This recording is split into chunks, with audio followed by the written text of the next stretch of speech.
Well, thousands of Iowans could see their health insurance cost rise next year, some by double-digit percentages. Now, 5 of Iowa's Affordable Care Act marketplace health insurance companies plan to increase their rates next year. That's according to the Iowa Insurance Division. Those include Wellmark Health Plan of Iowa, Iowa Total Care, United Healthcare Plan of the River Valley, Avera Health Plans, and Oscar Insurance Company. The proposed increase comes as federal tax credits expired at the end of 2025, and more American families are dropping their ACA insurance coverage this year.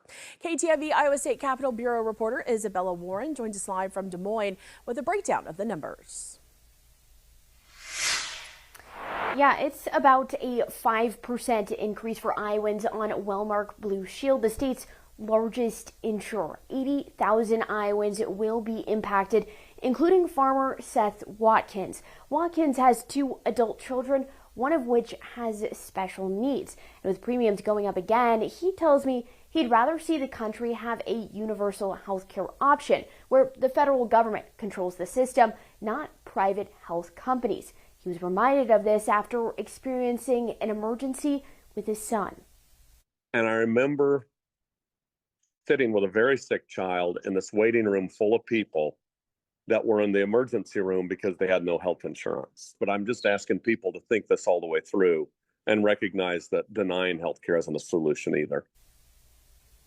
Now, other insurers proposing increases include Iowa Total Care, which is proposing a 16% increase, and United Healthcare Plan of the River Valley, which is proposing a 12% increase. Watkins says it's not just the health insurance companies that should be blamed for raising costs. He blames Republicans for cutting ACA subsidies, which are now leading to these new premium increases.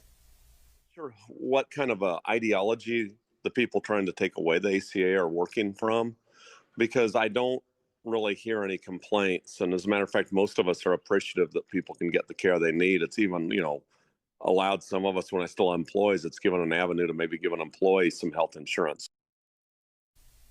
Now, 1st District Republican Congresswoman Marionette Miller Meeks voted to cut funding for Medicaid and Medicare, but she says she supports other legislation that she said would lower premiums for ACA plans and employer-based health care plans, but it did not pass the Senate. Now, her Democratic opponent, Christina Bohannon, criticized Miller Meeks, saying that she, quote, voted to increase pharmaceutical prices, gut Medicaid, and end ACA tax credits, end quote. Now, those higher premiums for the 5 Iowa health plans are not final yet. The Iowa Insurance Division still needs to approve them. In Des Moines, I'm Isabella Warren.